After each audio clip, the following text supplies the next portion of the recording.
দারুল আরকাম ইসলামিয়া নুরানী ও হাফেজিয়া মাদ্রাসার উদ্যোগে বৈরাগীগঞ্জ পূর্ব জহুর মাদ্রাসা প্রাঙ্গণে তাফসিরুল কোরআন মাহফিলের আয়োজন করা হয়েছে। আর এই মাদ্রাসাটা হচ্ছে আমাদের বাড়ির পাশেই। হ্যালো এভরিওয়ান, আসসালামু আলাইকুম। প্রতিদিনের মতো নতুন একটি ভ্লগ নিয়ে আজকেও আসলাম আপনাদের সামনে। আশা করছি আপনারা সবাই ভালো আছেন। আলহামদুলিল্লাহ, আমিও ভালো আছি আপনাদের দোয়া এবং ভালোবাসা পেয়ে। এই ভিডিওটি আমার গতকালকের করা। 23শে ডিসেম্বর রোজ সোমবার বাদ আসর হইতে হচ্ছে আমাদের ওয়াজ মাহফিল শুরু হয়েছিল। আর হচ্ছে তার আগের দিন মানে হচ্ছে 22 তারিখ থেকেই হচ্ছে ডেকোরেশন চলতেছিল। তো ডেকোরেশনগুলোই তো আমি ভিডিও করে নিয়েছি। এই পাশটা হচ্ছে এই যে পুরুষদের বসার জন্য প্যান্ডেল, আর রাস্তার ওপাশে হচ্ছে মহিলাদের বসার জন্য ব্যবস্থা করা হয়েছে।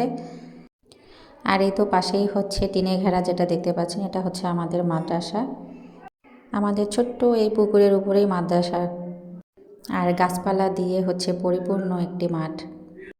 তো এই তাফসিরুল কোরআন মাহফিলে প্রধান বক্তা হিসেবে উপস্থিত ছিল হজরত মাওলানা ইব্রাহিম খলিল মুজাহিদ কুষ্টিয়া থেকে আগত, আর দ্বিতীয় বক্তা হিসেবে ছিল হজরত মাওলানা রফি উসমানী রংপুরি, শিক্ষা সচিব আশরাফুল উলুম মাদ্রাসা কেশবপুর পালিচারা রংপুর থেকে আগত।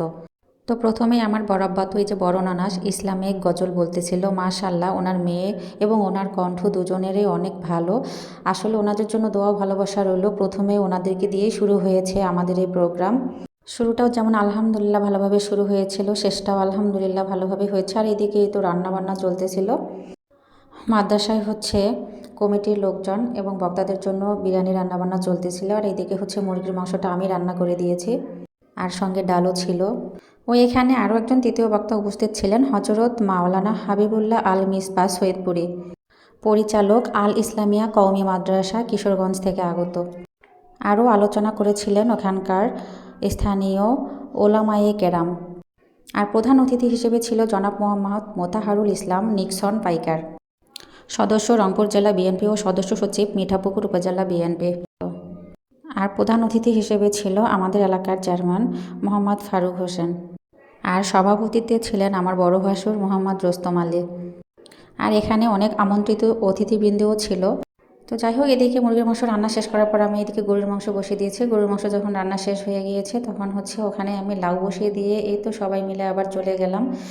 পাশে হচ্ছে কিছু দোকান ছিল, ওখানে হচ্ছে ঝালমুড়ি খাওয়ার উদ্দেশ্যে। তো আমার এখানে বড় ননাস, ওনার ছেলে মেয়ে সবাই ভাগ্না ভাগ্নিরা আর কি, আর আমার ছোট ননদ, ওর হাজব্যান্ড, বাচ্চারা সবাই মিলে তো ঝালমুড়ি খাচ্ছিলাম। যার যেটা পছন্দ সেটাই নিয়ে খাচ্ছিলাম। আচারগুলো ছিল মাশাল্লাহ। আবার শেষে তো হচ্ছে মিষ্টি পান থাকতেই হবে। এরপর আমরা সবাই মিলে তো ব্যাক করলাম ওয়াজ মাহফিলে। এখানে এসে তো জয়েন হয়ে গেলাম ভলান্টিয়ারের দায়িত্বে। সবচেয়ে আকর্ষণীয় ব্যাপার হচ্ছে পুরুষদের তুলনায় মহিলারা অনেক বেশি হয়েছিল।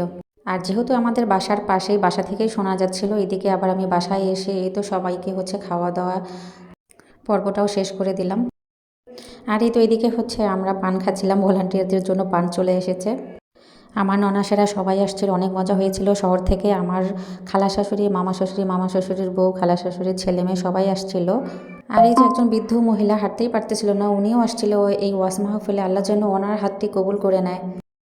তো আমাদের ওয়াজ মাহফিলেতেও শেষের দিকে প্রায় সবাই ভালো থাকবেন, সুস্থ থাকবেন। আল্লাহ হাফেজ, শুভরাত্রি।